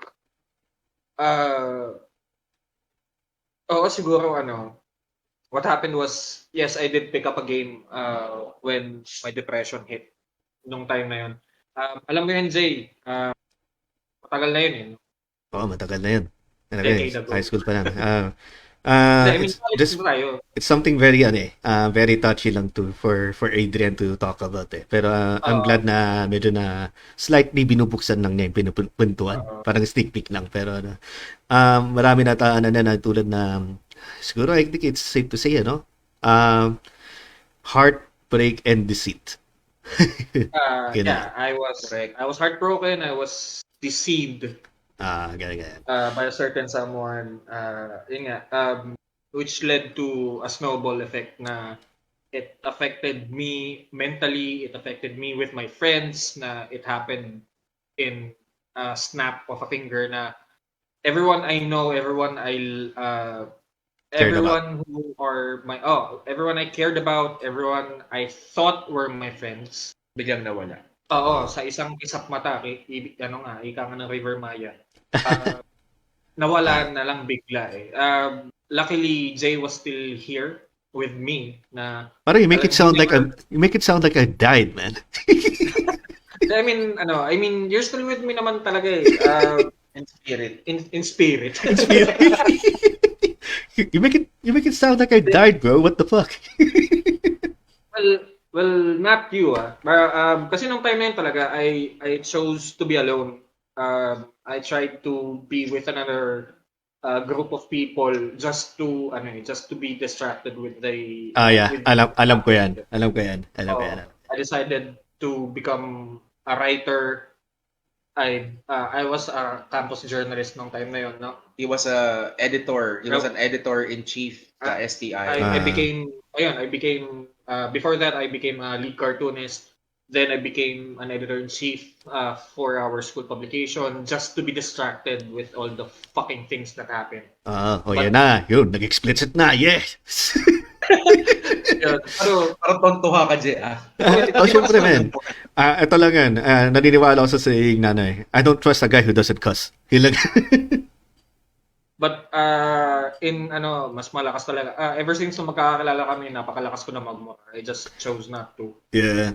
Hanggang sa Teka, ako naman, share ko yan. Going back to that topic na yung why did I choose video games as a mode of dealing with depression? Tama ba? Parang ganun. yes. It's not because that I wanted to choose video games. It was the only available media at that time na that I know that I can do something with it. Kasi some others say turn your depression into literature. Yung tipong, like you say, nagbabanda-banda nga tayo ng ganun. So, turning it into literature, putting into lyrics, ganun. I was really not good at making lyrics. Not really good at making songs. So, I didn't try to put my depression into literature. May nagsabi din sa akin na why not try reading books? Try to see things or stories in a different kind of perspective or live at least the lives of these people who wrote the books. It didn't work for me. As in, I can't see myself or even have the patience to read books. I'm sorry if I offend people and mga book lovers, pero para sa akin, para sa akin kasi reading is just not for me. I mean, I don't have the patience to read it. And parang kumbaga, it's not my thing. And then some others say, why not to try movies instead so that it's easy to consume. I tried. I mean, I have a lot of movies that I wanted. I really enjoyed to watch. Pero it's like what do you call this? Walang interaction, isn't talagang tipong It doesn't stimulate you enough. it's not stimulative enough na to the point na yung gusto ko ako yung nagko-control. Ayoko yung the story is already laid out and played in front of me na. So when video games was there, yung tipong ikaw na mismo yung nagko-control, I get to live a different life. Disregarding what I'm currently suffering through, yung tipong kunwari, yung nga, mga pambubuli sa akin nun. So, tipong, I just put in a game, nari Grand Theft Auto, isipin ko yung mga mukha nila, yung mga kalaban ko, pagbabarilin ko sa mukha. At yung mga random passerby. Tumarami passerby, mga hooker, Nagawa ko din yan before. mga Nung nasa ganun-ganun. call center ako. Kaya laro ng Tekken, isipin ko, ito katabi ko, kung siya durugin ko sa Tekken, ganun-ganun. So, kumbaga, I enjoy the immersion of video games because I don't get to sit and watch. I actually get to play and then turn that frustrations to games as an outlet in tipong. Kasi yung makukuha mo rin yung burst ng yung endorphins, tsaka yung tawag doon, serotonin ba yan? Serotonin. Ganyan. Saka dopamine. Kasi ikaw mismo ikaw mismo gumagalaw. So in a way, that's an extension of yourself within the game with a different scenario, with a different reality. Kumbaga, that's still you. So it's tricking your brain into thinking na yung you're no longer sad. You have something to do now. Kunwari, so you have to save Merle from Sniper Wolf. So, yun ang that's why I turned into video games as a medium because it's the only thing that I can consume, that I can control. I'm not really good at sports. I'm not good at playing instruments. I'm not good at creating literature. All I know is just to pick up a controller and deal with my frustrations there. Yun lang. Okay. So to answer naman the question that that was raised earlier, what made you play video games? For me, it's more fun entertainment during that time when I started playing games. It only became an outlet siguro nung nagbulak-bulak ako nung college. Kasi nga parang tawag nito, parang hindi ko na alam kung ano yung gagawin ko sa buhay ko. Parang I was in the point of life na hindi, maglalaro na lang ako. At least I can play this game, I can finish it, and I can achieve something. Right. Yun yung naging Drive mo. dahilan. Oo, yun yung naging drive ko to play games. So, when did it change? Parang, it started for leisure, like just playing. Um, and then it became an outlet for something else nung nag-iba na yung perspective ko sa buhay. Yun lang naman yun yung naging reason ko kung bakit siya naging outlet. Maganda. So, Magandang reason yun din. I Oo. mean, eto tulad nga ng sabi ni JM, which is true naman din. Kasi iba-iba yung perspective din natin. So, sabi ni JM, there's really no one clear-cut way to cope up with depression. But doing something would always be better than just sitting around and waiting for nothing. waiting for something. Silent Hill 2 made me realize acceptance and moving forward. Awesome session, Yes. guys. Yeah, that's yung story ng ano eh, ng Silent Hill 2 is ano eh, more of parang ano, I think it's he's dealing parang with, sige, oo. sorry. Hindi, parang ang nakikita ko sa Silent Hill, it deals with the main character's mental stability yata. Uh, Silent Hill kasi is the projection of Saka your yung ano eh, of your own oo, psyche. Fear. oo. Ayan. Which is Silent Hill actually made me realize that I am bad at horror games. I think I know what he's trying to say here. Kasi Silent Hill 2 is basically ano eh, it's about a guy who's trying to deal with his frustrations with his sick wife. And siguro pwede ko na din siguro i-spoil. So yung ano, dahil bedridden na yung asawa niya, meron siyang sexual frustrations, meron din siyang frustrations na wala siya. Sorry? Yung mga nurse, yun yung sa sexual Oo, frustration. yun ang personification ng sexual frustrations na. Pati si Maria din, yung parang kamukha ng asawa niya, pero more, parang skimpy yung damit niya. Then, Oo. si ano naman, meron din siyang frustrations din about his wife na yung tipong wala siya magawa. Kasi parang bedridden na nga. And then, what he did was, kumbaga, in a way, parang pinatay niya rin ng asawa niya. Pero, para sa kanya, yung asawa niya, patay na 3 years ago, yun nag-umpisa na yung sickness niya. So, nasa isip niya, the 3 years after nung nagkaroon siya ng sakit, parang his wife is nothing na. Ganun. Yan, parang pinapalabas sa game. Born from a Wish was a true Silent Hill DLC before DLCs were ever made. True. Isa yan sa mga DLC na mga na siningit na lang nun parang another re-release of Silent Hill 2. Sa Silent Hill 2 ba yun yung parang may pinuntahan siyang kwarto tapos kinokontrol lang siya ng aso? Yun ba yun? Yung dog ending, yeah. Oh. Ina-realize na lang niya, everything is done by a dog? You? Yun nga. So, yeah. But yeah, I think one of the, parang isa sa mga games na it really had this impact of your choices eh. Kumbaga parang yung in terms dun sa character nung sa Silent Hill, kung hindi mo siya titignan mabuti, hindi mo magigets kung bakit meron yung mga yun eh. Exactly. Diba? Kasi ang titignan mo lang, monsters, ganyan, ganyan, kailangan patayin. Pero if you're looking at a outside of the box na perspective, it's more tackling of this is the personification of your own demons eh. Oo. Ayan. Yan lang yung share ko doon. Do you guys anything else that you want to share? I'm good. Yeah, I think I'm good din naman. I think good. Yun nga. Siguro ano ba?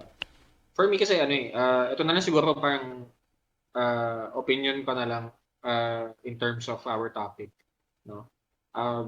For me kasi I don't think there really is there's nothing wrong in playing games.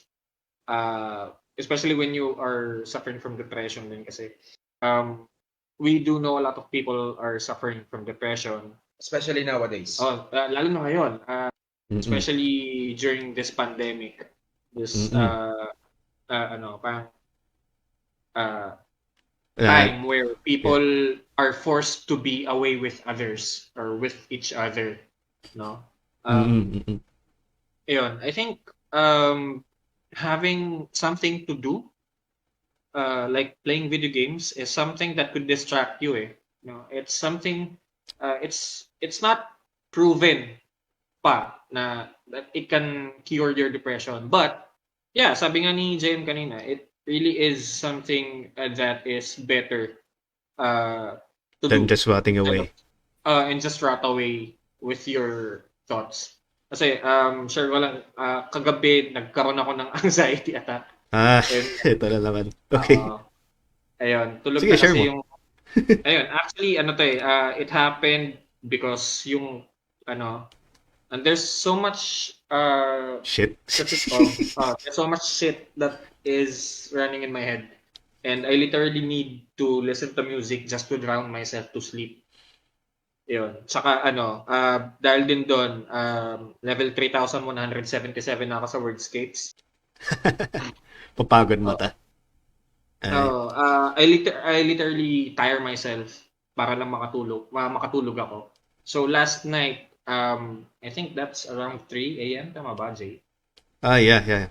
Sa madaling araw yan eh. Gulat na lang ako, nag-PM ka. Gising ka pa eh. Nagising ako kasi nga nabasa ko yung message ni Jay. And yun nga, parang I was going to ignore it, but nope, my brain decided to go full on beast mode. Sorry na. So, hindi. It's not your, it's not your fault on your end. Kumbaga parang, it's my brain. Ganun talaga mag-isip yung utak ko. To the point na I really needed to talk to Jay. We had this conversation for a while. Tapos nag-usap-usap kami.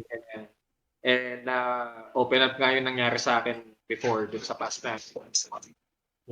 Kasi I believe na even though you don't have the best advice for people that are currently suffering, even kahit ikaw din mismo nung nagsasuffer ng depression and you're not currently experiencing an anxiety attack or a panic attack, it's still good to talk eh. I mean, kahit, kasi from my point of view, you just have to talk to someone, release mo lang yung problema mo na yun eh. Then, ayun nga. Ewan ko lang kung paano ginagawa ni Kuya Gelo, kung ano, kung ginagawa na, kung how to deal with it. Alin. De, Nakikinig ako. how to deal with yung mga ganang scenario. Kunwari, may kaibigan ka biglang humingi sa'yo ng tulong, pero you yourself are bad at giving advice.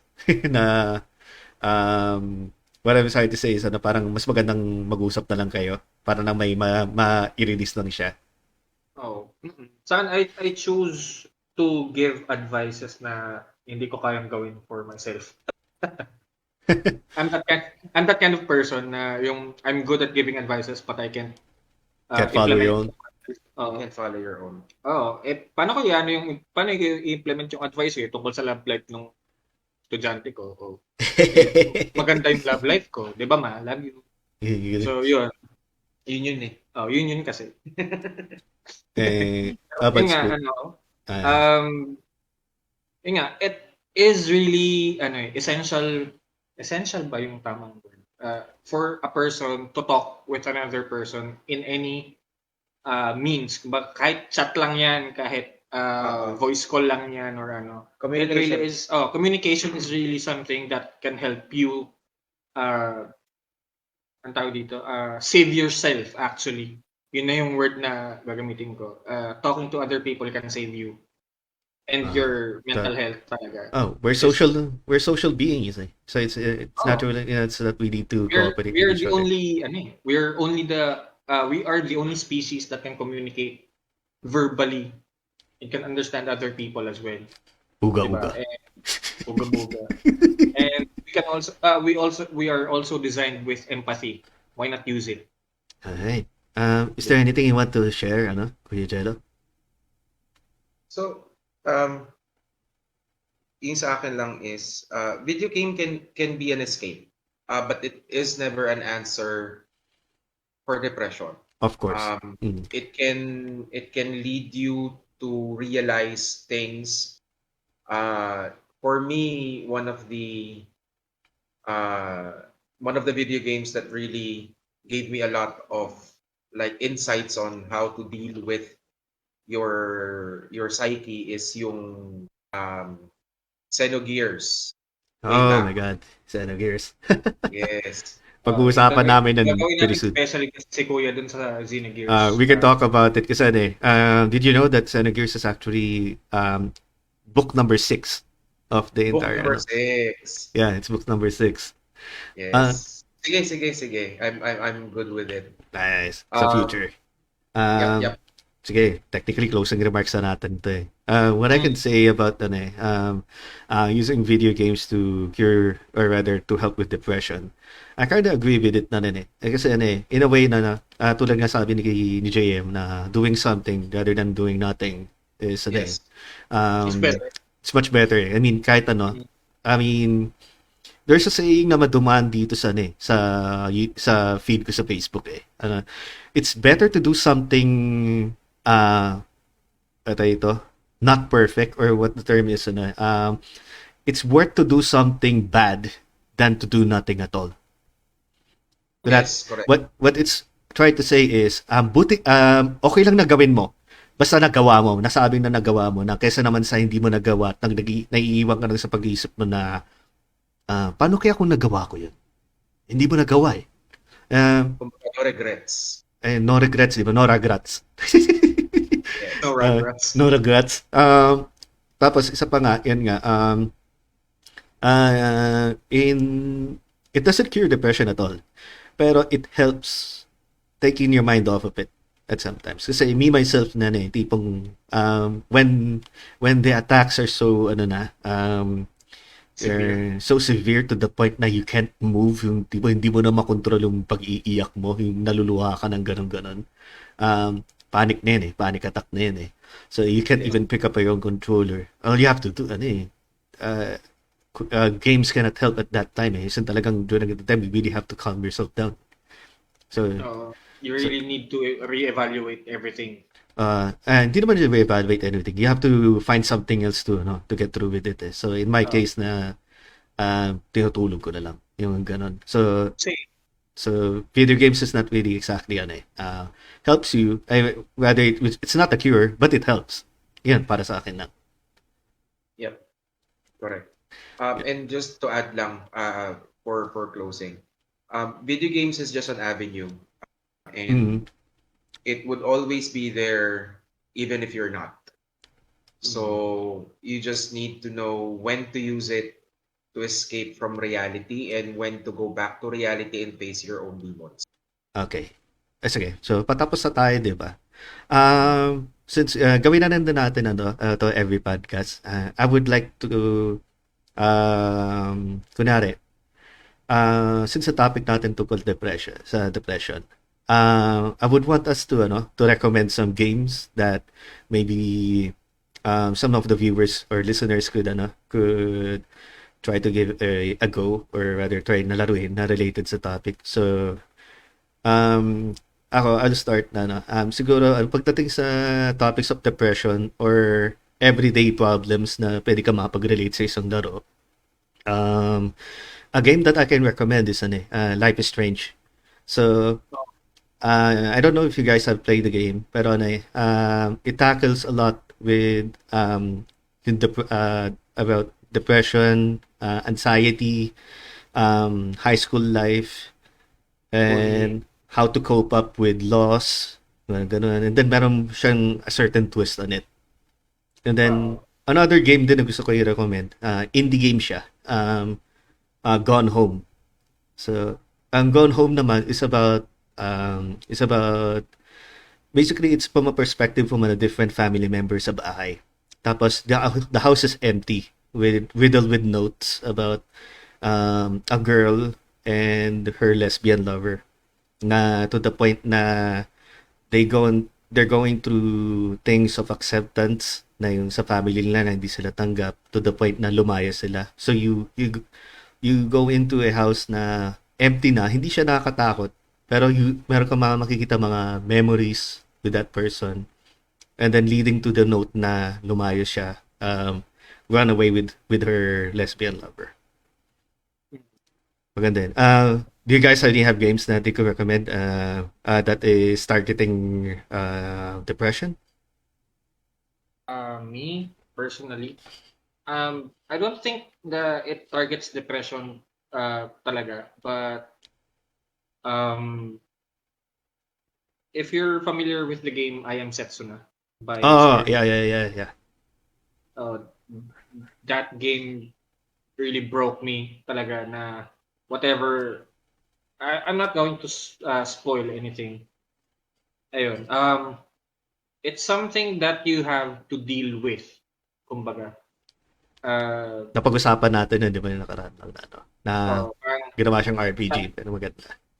that game, although hindi siya highly Recognize. recognized talaga. Indie siya eh, indie. Hindi naman actually, it's under Square Enix eh. Yung Pero LSGP. parang may pagka-indie. Parang looked over. Mga looked over games na. Oo, kasi Hidden nga, gems. yun. Yun, It that's the term. basically hidden gem, but the story itself, it really tells you something na you really need to face it at the end of the day. Yeah. If you're familiar with the game I'm Setsuna, you know what I'm talking about. Sabi ni Monique, Beyond Two Souls. Beyond Two Souls. Sa pamaganda yan. That's the one with Ellen Page, is that right? Tama. Yeah. Maganda yan kasi Okay. story ng ayaw ko na i-spoil. Just play the game. Maganda yan talaga. Sobrang ganda ng game yan. But yeah, yun sa I Am Setsuna, that's one.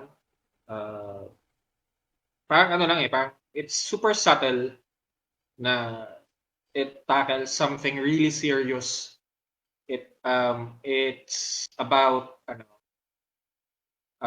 siguro ano ko na lang sa story. It's about a girl which is Setsuna na she's destined to die. Yun na lang kasi mamaya I'm not going to spoil anything about it. How about yun? Sige, another game? Hindi, wala pa akong maisip. Sige. Na maisip.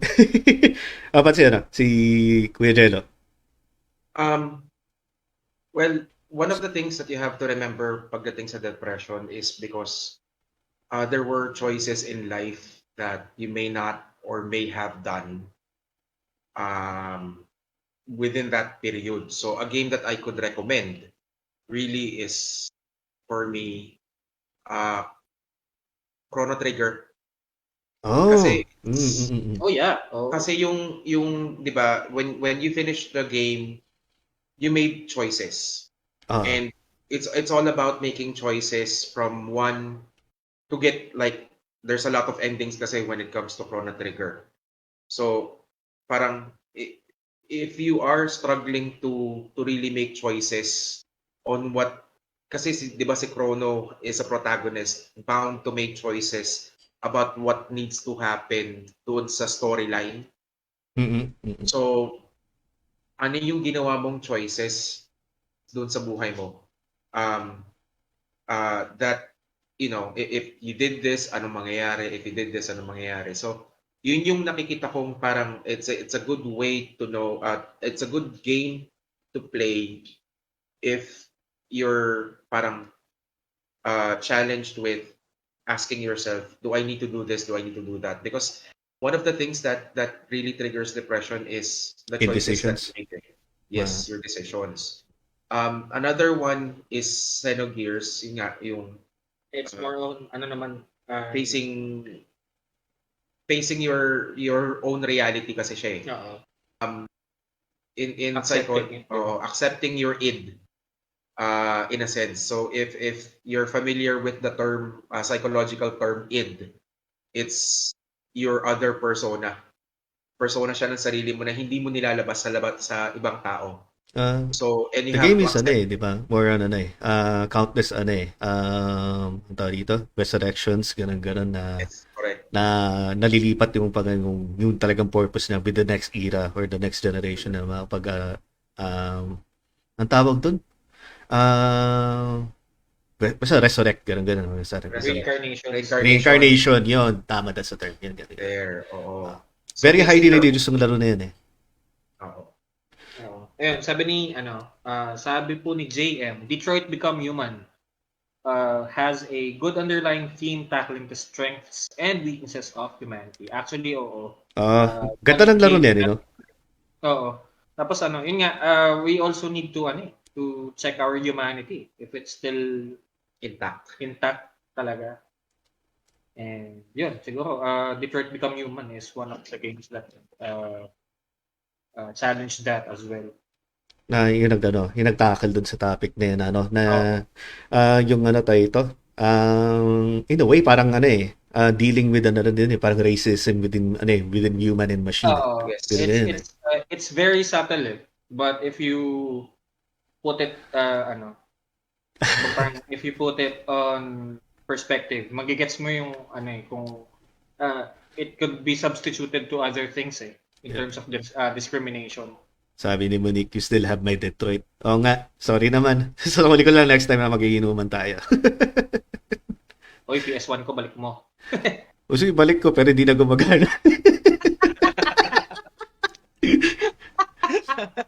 And PJ, very well said, Wills. Thank you so much. I mean, Thank you. maraming salamat nga pala sa mga natin, sa mga listeners natin today. Yes.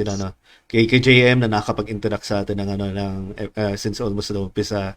Tapos si Kuya Mark din said a few words. Baka na naman pinagsasabi. si PJ din, marami din siyang share na pwede pag sorry. Were you saying something? Sorry. Hindi, kumbaga, I just want to thank you with all of your insights during this podcast kasi we really had fun talking about this topic. Kahit madami pa kami talagang gusto pag-usapan kasi nga lang, we are in a time limit or parang may time din kami na dapat consider. Abot na tayo 2 hours Sabi din ni Monique, na-platinum ko na yung game. Okay lang, isasoli ko na din sa'yo. Ang hindi ko pa na-platinum is yung Horizon Zero Dawn. Yun lang. Pero meron na akong copy nun. Ayun. So, Jay, what do you want to say? Well, maybe I can shout out na a few people. Shout out ko na din si Glazed Donut. So, isa siya sa mga parang mga streamer din siya na ng Stardew Valley. Then si Christian Luz, yung boyfriend niya. Listener din siya dito sa podcast natin. Shout out ko lang din si Sir Jazz ng The Game Silog Show. Guys, if you want a different gaming podcast na tackles on a lot of topics as well with related to games, The Game Silog Show is one of my go-to podcasts na rin, especially during driving. Dahil nga dun sa kanila na-inspired na ako mag-umpisa ng podcast with Adrian. Malamang sa malamang sasabihin namin kung paano nag-start tong podcast namin. It's basically because of them. Oh, yeah. That's the story behind it. Yeah. Kuya Gelo, may gusto kang i-shoutout? Sina-shoutout ko lang yung aking mga trainees kung nakikinig kayo. Guys, may pasok tayo sa Lunes, ha? Lagot. Naririnig ni Jay yung mga yan. So, and thank you for having me today. Yay! We'll have another session sa Seno Gears. I'll be there. Yes. Yes. Alam ko actually, last time pa nila akong inaayang sumali. Pero ano sinabi niya? Hindi ako prepared. Bro, we were never prepared for doing the podcast. Nagmamaasim ako nung time na yon. I really didn't know what to say kasi. But, having being here with you guys in this particular time and day, parang sige, if I have the time, basta wala lang akong pasok ng Saturday. If you need me, kasi minsan may pasok ako ng Sabado. Kaya no worries. Siyempre, mauna mo na yan. Iba na yung priorities natin din. Siyempre, priorities kasi. Trabaho muna. Yep. So, just tell me pagka kailangan or if I can guest in the show and I'll be there. Thank you again to both of you. Sabi ni PJ, sabi po ni PJ, you guys are awesome in so many ways. Keep it up, boys. Whoop, Thank whoop. you, sir. Thank you. Thank you. Also from JM, found you guys through Jazz, awesome guy and a very good person din. Thoroughly enjoyed this talk. See you guys on Saturday. Thank you so much, sir. Thank you. So, magkikita na tayo sa Saturday next week. Pero, bukas magpa-podcast ulit tayo, di ba? Different topic naman. Yes. Yeah. What's our topic for next week? Next week or tomorrow? Sorry. So, tomorrow. Technically next week, yes, because the week starts on a Sunday. Oh yeah, thanks for the save. Thanks for the save, Dami bro. mong, dami mong alam. Salamat sa save. Salamat sa save. Oh yes. Anyway, I think our topic for tomorrow, I think, yun yung parang sinabi ko sa'yo na request ko sa'yo since we're going to celebrate our, Mansari. Malapit na yung Mansari ng Losing Streak Gaming. Yes, So, it's gonna be on October 4. So 2 days after yung podcast with zero hour discussions.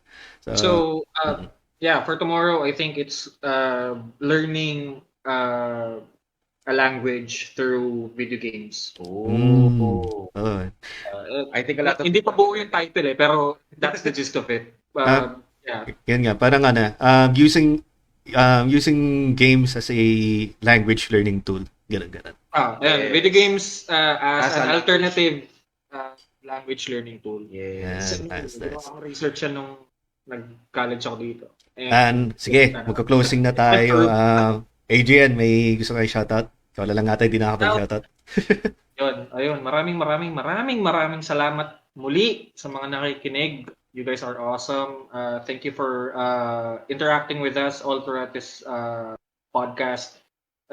It's been a journey. 1 month na, actually, technically. Okay. Thank you so much. 4 weeks na kaming 4 weeks na kami nagpa-podcast ni Jay ng walang patid. Wala pa naman burnout. Pero Wala pa so naman time burnout kasi nag-enjoy kami sa ginagawa. also thank you guys. Hindi namin to magagawa kundi dahil sa mga nakikinig. Ayun, shoutout kay Mama Labs, sa aking girlfriend, na palagi nakikinig sa amin. And always the supportive girlfriend. I love you. And get well soon. Masama pakiramdam niya eh. So, yeah. Maraming salamat muli. Get well soon po. Get well soon. And then, okay pala, kalimutan ko rin itawagin si Norvin. Thank you nan pala sa 69 stars. Maraming salamat sa pinaka-nice. Nice. Okay. Anyway, thank you guys. Wala pa kaming outro or anything like that. So, mapuputo na lang kami. Walang outro eh. Kasi we decided that this podcast will always be balls to the walls. Yes. And yeah, we've Okay. been doing improv for the whole podcast. That's always been our thing. Anyway, sige. Good evening, guys. So, see you guys for tomorrow. Bye-bye. Bye-bye!